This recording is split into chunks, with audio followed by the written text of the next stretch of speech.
Hello friends, we are heading towards the Konkan coast, but before that we'll come across with the Western Ghat. Right now we are at a place where the Samruddhi Express is there, which connects Nagpur with Bombay or Mumbai. On the right side of me there is Nagpur, on left side there is Mumbai.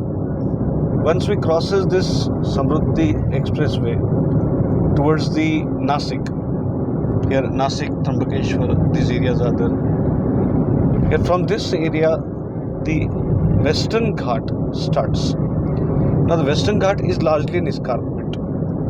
Western Ghat is steeper towards the west and gentle towards the east. So right now we are on the gentle side of the Western Ghat. Now this gentle side of the Western Ghat is known for the flow of major peninsular rivers like Godavari, Krishna, Kaveri. These rivers are there. Like ahead of this place, around 70-80 kilometers, there is a place called as Trambakeshwar, which is the source of Godavari river, where Gangapur Dam is there, Jaikwadi Dam is there. Further on the south, eastern side near the Paitan, there is my town very specifically. Now, as far as the Western Ghat is concerned, I told you that on eastern side it is gentle slope, while on western side it is steeper slope. That's why it is called as escarpment. So very soon we'll see the escarpment of the Western Ghat. Now Western Ghat extends from the Tapi river in the north near the Satpura mountain ranges on the border of Gujarat and Maharashtra, and it extends up to the Kanyakumari in the south into Tamil Nadu. So if we look at the extension of the Western Ghat, it extends to a distance of around 1600 kilometers, 1600 kilometers from Gujarat in the north, from Gujarat to Maharashtra, from Maharashtra to Goa, then to Karnataka, Kerala and Tamil Nadu. So it extends in all these states. As far as the total geographical area which is covered by the Western Ghat is concerned, is around 1,60,000 kilometers. So 1,60,000 kilometers, this much area is covered by the Western Ghat. That's why Western Ghat forms one of the major geographical feature of India. As far as the geology of Western Ghat is concerned, the very presence of the escarpment on the western side itself indicates that it is formed largely because of the tectonic activities. Now in the geological past, when the Gondwana land, the southern part of the Angara land, southern side of the Angara land, where Gondwana land was there, which was broken part of the larger supercontinent. When this Gondwana was further divided, very specifically into the Cenozoic period, the African continent and Indian subcontinent, they got separated from each other. Or you can say, in simple words, the Indian subcontinent was broken away from the African part. This largely took place in three geological eras, very specifically in the Cretaceous period, in Jurassic period. So in these two periods, here either the breakdown happened or along with that the volcanic activity also occurred. Now along the Western Ghat, when the African continent and the Indian subcontinent got separated from each other, the Western Ghat area got slightly elevated, because of which this escarpment is formed. Now along this escarpment, a crack was developed or fissure was developed through which the volcanic material was ejected out, and this fissure eruption finally resulted into basaltic rock formation of the Western Ghat. Now Western Ghat not only have basaltic rocks, which are amorphous rocks, but at the same time some of the granitic formations are also there. Limestone is also found, particularly into the southern part. Now granitic rocks are also found in the southern part, very specifically in the Tamil Nadu, Kerala and Karnataka part, where lateritic process, laterization or chelation or claying, all these cause the formation of the lateritic rocks in this area. Now, as far as the limestone is concerned, very specifically into the Karnataka, very specifically the northern Karnataka, the limestone rich rocks are dominantly found.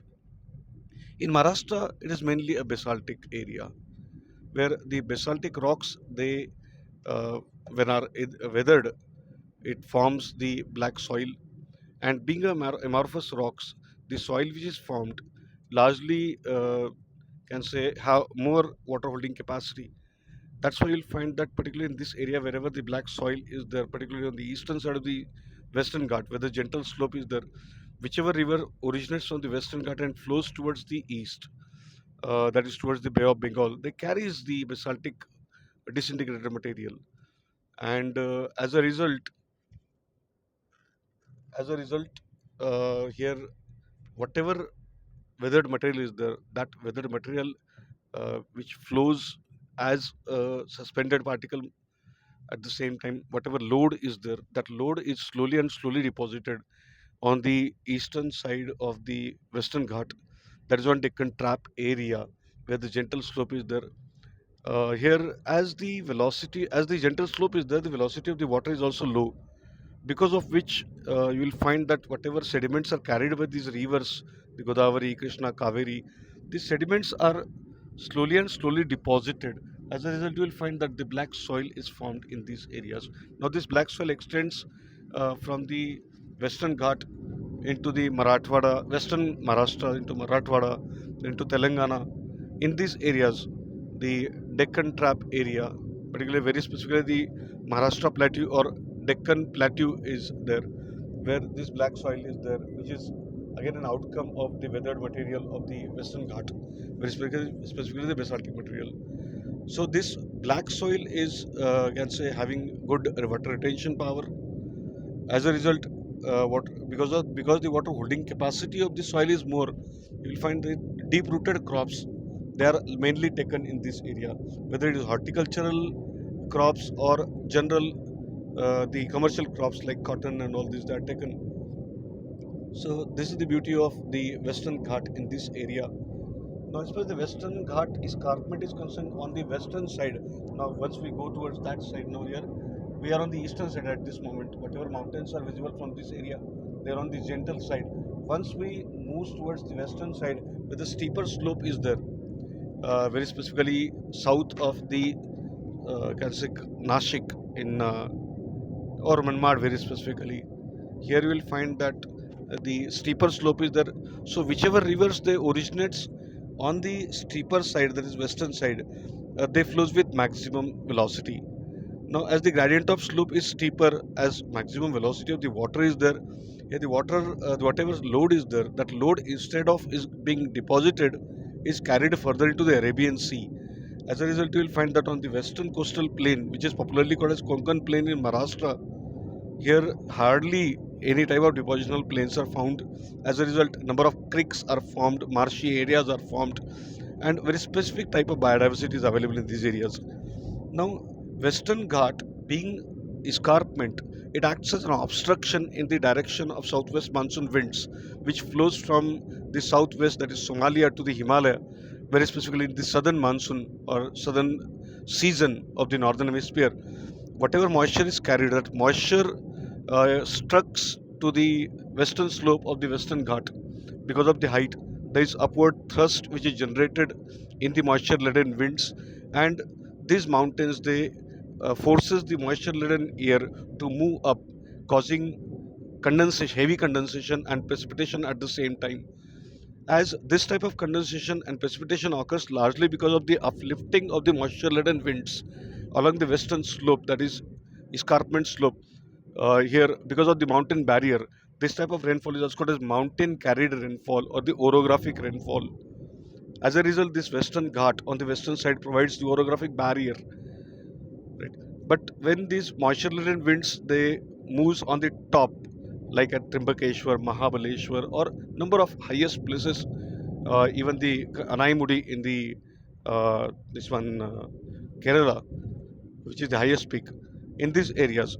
Once maximum soaking of the moisture is there in the form of condensation and associated precipitation, whatever moisture is left over, that moisture slowly and slowly runs towards the eastern side, on the leeward side. When there is descending down of the moisture laden air, there is heating effect. As a result, the slowly and slowly the condensation becomes weak. We call it leeward effect, right? So this is the leeward side of the Western Ghat. We are slowly heading towards the topmost part, which is around 20-25 kilometers ahead of this place from where I am shooting this video. So we'll meet in the next video once we reach us to the escarpment area. Myself, Asatosh.